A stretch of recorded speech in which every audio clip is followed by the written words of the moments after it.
In the olden times, when the world was strange and wild, and evil powers roamed the earth like shadows in a storm, the air was thick with the scent of ancient woods and unseen spirits. The forests whispered secrets, their leaves rustling with tales no man could fully know. In those days, beyond the memory of our great-grandfathers, lived a poor man and his wife in a humble hut, its thatch worn thin, the air sharp with the tang of wood smoke and damp earth. They had one son, a lad so idle he was a burden to their weary hearts. All day he lolled on the stove, rolling in warm cinders, the air heavy with their ashy scent. "Fetch water, chop wood," his mother pleaded, her voice sharp with frustration, but he only yawned, his fingers sifting the ash. "He eats our bread for naught," his father grumbled, the firelight casting shadows on his furrowed brow. "Other sons are a comfort, but thou art a fool." For years they fretted, the air thick with their sighs, until the mother spoke, her voice resolute. "We must send him away, hire him out. Others may teach him what we cannot." The father nodded, the air cool with their resolve, and they sent him to a tailor. 3 days he stayed, then fled back to the stove, the cinders his only friends. A drubbing followed, the air sharp with his cries, and they sent him to a cobbler. Again he ran home, the scent of leather clinging to him. Another beating, and to a blacksmith he went, but soon he was back, sprawled in the ashes. "Thou son of a dog," his father roared, the air trembling.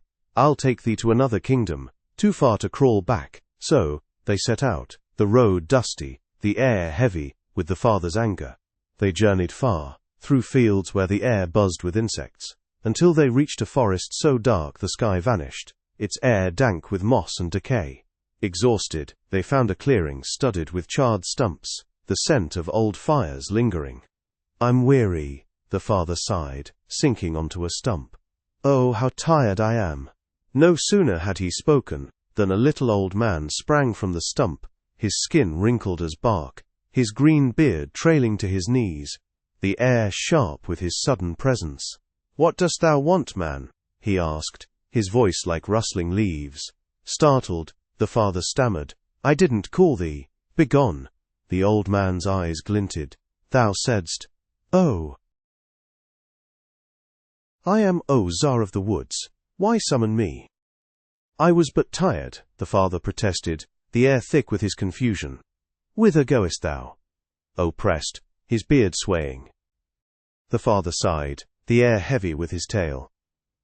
"I take this lazy lout to hire him out, hoping others can mend him, for he always runs home." O's eyes gleamed. "Hire him to me. I'll teach him, but on one condition. Return in a year. If thou knowest him, take him. If not, he serves another year." The father, desperate, agreed, the air warm with their bargain, sealed with a drink of sharp tombo. He left, the forest silence swallowing his steps, while O led the son away. O took the lad to the underworld, a realm where the air was cool and green, to a hut woven of rushes, its walls benches, and all within shimmering green. O's wife and children, green as rue, moved silently, and water nixies, their skin like emerald, served them, the air thick with their strange presence. "Eat," O commanded, and the nixies brought green food, its taste sharp and unfamiliar. The lad ate, the air heavy, with the scent of moss. "Now, chop wood and draw water," O ordered, leading him to the courtyard. But the lad, true to his nature, lay down and slept, the air soft with his snores. O, finding him idle, seized him, bound him to a woodpile, and set it ablaze, the air thick with smoke, and the crackle of flames. The lad burned to ashes, which O scattered to the winds, but a single coal remained. Sprinkling it with living water, the air shimmering with its magic, O restored him, now stronger, handsomer. Again he slept instead of working, and again, O burned him, scattered his ashes, and revived him from a coal, the air alive with the scent of renewal. The lout became a stalwart Cossack, his beauty and strength a marvel, the air humming with his vigor. A year passed, and the father returned, the air sharp with forest dew. Sitting on a stump he sighed, "Oh!" Out sprang, O, his green beard swaying. "Come, see thy son," he said, leading him to the green hut. Oh, scattered millet, and countless cocks swarmed, pecking, the air thick with their clucks. "Knowest thou him?" O asked. The father stared, the cocks indistinguishable, the air heavy with his failure. "Go home," O said, "he serves another year." The father left, the air cool with his sorrow. Another year passed, and he returned, calling, "O!" O appeared, leading him to a sheep pen, rams jostling, their bleats filling the air. "Find thy son," O challenged. The father, bewildered, failed again, the air thick with his despair, and went home. The third year, as he trudged, heavy-hearted, the air, sharp with frost, an old man, white as milk, his raiment glistening, met him. "Whither goest thou?" he asked, his voice gentle. "To free my son from—" "Oh," the father replied, the air heavy with his tale. The white man nodded. "Oh is a cunning pagan. When he shows thee doves, choose the one beneath the pear tree, pruning its feathers. That is thy son." Grateful, the father pressed on, the air warm with hope. At the stumps he called, "Oh!" O emerged, leading him to a clearing where he scattered wheat, drawing a flurry of doves, the air alive with their coos. "Find him," O said. The father watched, then pointed to a lone dove under a pear tree, preening its feathers, the air soft with its solitude. "That is my son," he declared. O nodded, the air thick with his grudging respect. "Take him." The dove became a youth, radiant and strong, and the father embraced him, the air warm with their reunion. As they journeyed home, the air sharp with dust, the son spoke, his voice clear. "I was burned and reborn, stronger each time."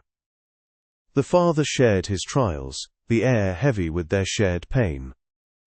"We're poor now," he sighed. "Fear not," the son said, the air alive with his resolve. "I'll become a greyhound, catch a fox, and thou wilt sell me for 300 rubles, without a chain." In a forest, nobles hunted, the air thick with their shouts. The son, a greyhound, slew a fox, and the nobles paid, the air clinking with rubles. He rejoined his father, a youth again, the air warm with their gain. More, the son promised, becoming a falcon to hunt quail, sold for 300 rubles without a hood, the air sharp with the nobles, cheers. At a fair he became a fiery horse, sold for 1,000 rubles without a halter, but a gypsy, oh in disguise, tricked the father, taking the halter, the air thick with deceit.